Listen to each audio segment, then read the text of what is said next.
Hello, everybody. This is Gerald Salenti, and it's Thursday, June 12th, 2025. And we're giving you what nobody alive is giving you, trends in the news. The trend is your friend. Can't get it anywhere else, any place, anyhow. Of course, you can get it by subscribing to the Trends Journal for the grand total of $2.59 a week. And again, no trends. They don't know how to do it. It's a fact. Anyway, let's see what's going on. On to the markets. Let's see the S&P, Oracle, big day. S&P went up 0.38%. So now it's less than 2% off its record. So it's back up there. The NASDAQ up 0.24%. The Dow up 100, a little over 100 points. So according to CNBC, stocks also rose after investors got another batch of data hinting at a solid economy. The May Producer Price Index, it rose only 0.1%. That's after decreasing 0.2% in April. They were looking for a 0.2% increase this month. And what else? President Donald Trump's unilateral tariff threat seemed to be keeping the market's gains in check. Wall Street awaits further developments on trade policy, especially between U.S. and China. And Trump said yesterday that he would extend to July 8th deadline for finishing trade talks. Why not July 9th? How about July 10th? What about July 6th? How about let's make it up any shit we want? But okay. And so anyway, that's what's going on. And Earl went up almost $70 a barrel now, because we're going to get to why, and it's the Iran war heating up as the United States and Israel keep ramping up attacks against Iran. And as I've been saying for a long time, and we've been writing in the Trends Journal, should the United States and or Israel go to war against Iran, you're going to see Brent crude prices spike to around $120 a barrel. It's going to crash the equity markets and the global economy. You got crazy people in charge. And then Bitcoin, it's down about 2.5% today, about 106K a coin, but still way up there. And gold, up $30 today. It was as high as $3,400. But let's see what it closed at. $3,384 an ounce. So again, your Trends Journal, we said 2024 would be a golden year for gold. It went up almost 30%. And now it's up almost about 28%. Gold proves its mettle by taking Euro's title as the world's #2 reserve asset. That's the headline in the Financial Times. Who told you? Who told you? The Trends Journal. This is just the beginning. The world's going to shit because they got shitheads running the show. Oh, U.S. budget deficit hits $316 billion in May, with an annual shortfall up 14% from a year ago. Let's see.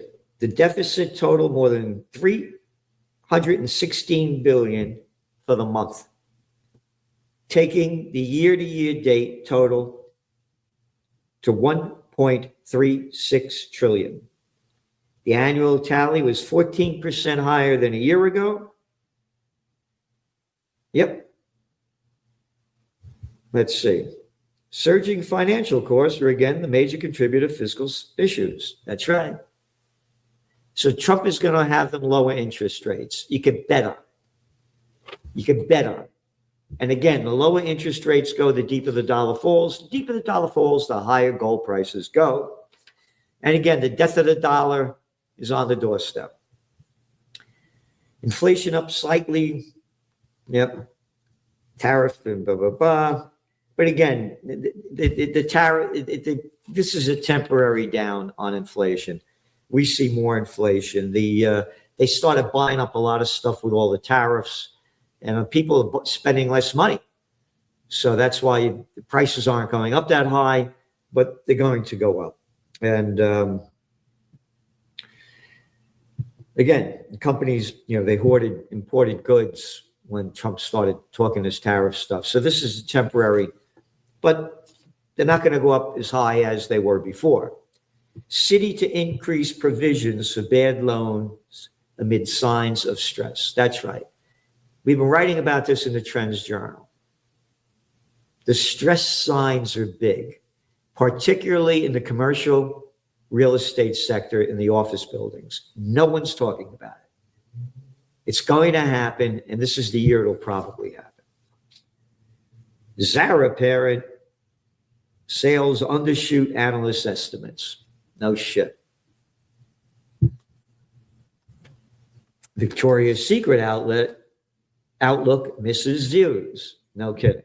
And on the luxury end, each week in the Trends Journal, we've been showing the decline in luxury sales. So from top to bottom, it's going down. And again, the fish rots from the head down. And we got a lot of rotten fish at the head. Here, you ready for this? Meta seeks higher IQ for its AI. Higher IQ.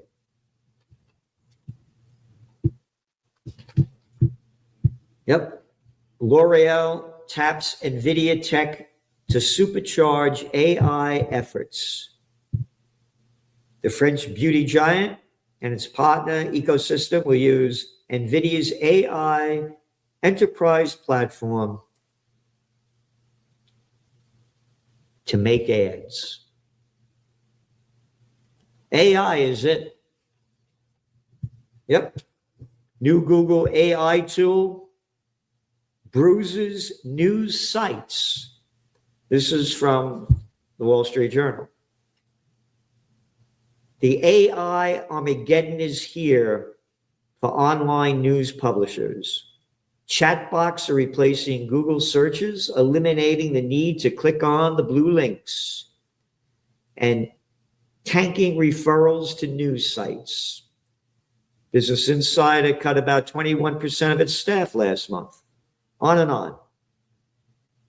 Their people, numbers going down to their sites, down like the number of sites they mentioned, down 50, 60, 70%. It's AI's taken over. Love it, hate it. It's the world. And remember, the Chinese are going to be leading the charge, and that's going to bring down the overinvestment in AI companies in the United States. .com bust 2.0 is coming this year. Yeah, this company says it out loud. It wants AI to take your job. Yep. Who's this?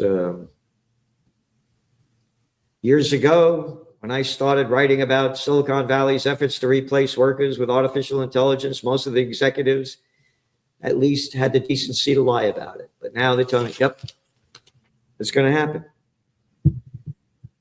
Again, one after another. Kering buys eyewear maker Lenti. Yep. More bigs getting bigger. We have articles in your Trends Journal week after week. Brown and Brown to acquire a session. The bigs keep getting bigger. And all we become are plantation workers of Slavelandia. Now, I was talking before about oil prices going up. Yep. Israel is fully ready to launch a strike on Iran, weighing unilateral action. Mossad chief to meet Trump envoy Witkoff. This is the headline in Haaretz, Israeli newspaper. Trump says he doesn't want Israel to attack Iran, but a strike could well happen. Iran cannot have a nuclear weapon, Trump said. Other than that, wait a minute, it got sung. It's all right for Israel to have nuclear weapons. It's all right for America to have nuclear weapons. Pakistan and all the other countries. Why can't Iran have? Who the fuck are you to say what they should have?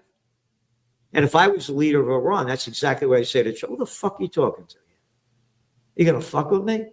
Get this in your head. They attack Iran, we're gonna attack you. Yep. Iran cannot have nuclear weapons. Other than that, I want them to be successful. We'll trade with them.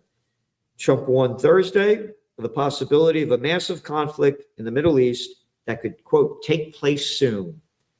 I don't want to say imminent, but it's something that could very well happen, Trump told reporters today. This is serious and no outrage. None. And you ready? Iran warns it will react, quote, strongly to potential strategic mistake by E3.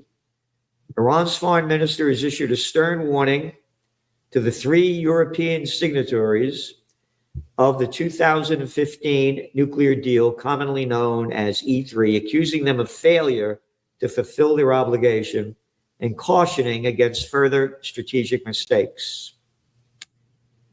Yep. So they say if they get attacked, Iran warns it will hit U.S. bases in the region if U.S. launches an attack. This is going to be World War III. It's already begun. It's going to make it official.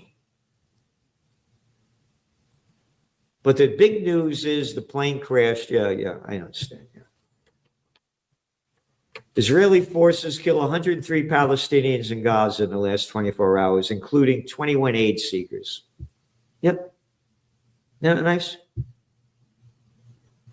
Bombing the hell out of them in front of everybody's eyes, genocide in front of everybody's eyes, and you call it out, you're condemned.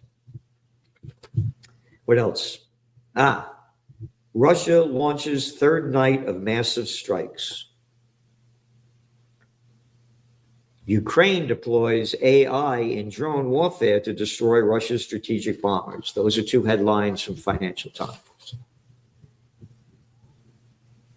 And then, from RT, Russia has world's most advanced nuclear weapons. Putin. Yep. They have the hypersonic weapons, the most advanced weapons. They're the technologically, they lead the world in military armaments. Russia presses Ukraine, gains to discourage West. An article in the Wall Street Journal about more land that Russia is taking as this war continues. They're not going to give it back. And as we write in the Trends Journal, week after week after week, more European countries spending trillions of dollars to build up their defense. And what do we have here? Canada commits billions in defense to meet NATO target. Oh, your economy's going down. Unemployment's rising. Businesses are going out of business. But we're going to build our defense. You got the Connie Carnival clown. Yeah, Connie Canary. Another arrogant boy, like all of them. They got rid of Trudeau. What's Trudeau doing now, huh? Yep.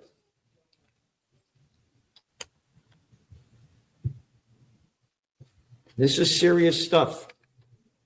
Russia launches third night of massive strikes. Ukraine deploys AI drone. Yeah, this is ramping up. It's ramping up.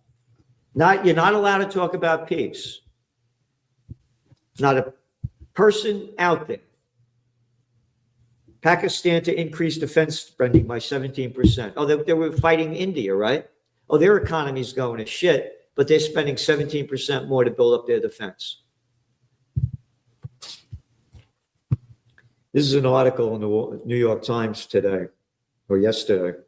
Trump's family project in Serbia leads to outcry and a charge. Yeah, his boy, his son-in-law, Jared Kushner, doing a deal over there. Again, as George Carlin said, it's one big club and you ain't in it. So listen, you're not going to want to miss next Tuesday and Wednesday. We're going to be doing a roundtable. Dennis Kucinich is going to be here. Garland Nixon. Joe Lauria. Scott Ritter, myself. Yeah. Next Tuesday. And on Wednesday, we're going to be doing a live broadcast to St. Petersburg, Russia. We're going to have about 50, 60 people here. They're going to have about 50, 60 people there. And they're going to keep asking questions back and forth to regular people to what's going on, what they think about it, and where they see it going. Nothing like it. Nothing like it. So don't forget, Wednesday and Tuesday, and yesterday with Celente and the judge. Yeah, the judge calls it like nobody else. That's my man for president. If he was president of the United States, this would be a different country, because he's a man that honors what the politicians don't. Life, liberty, and the pursuit of happiness, which was our Constitution and the Bill of Rights. And now we have the Bill of No Rights. So thanks for tuning in. We'll see you soon.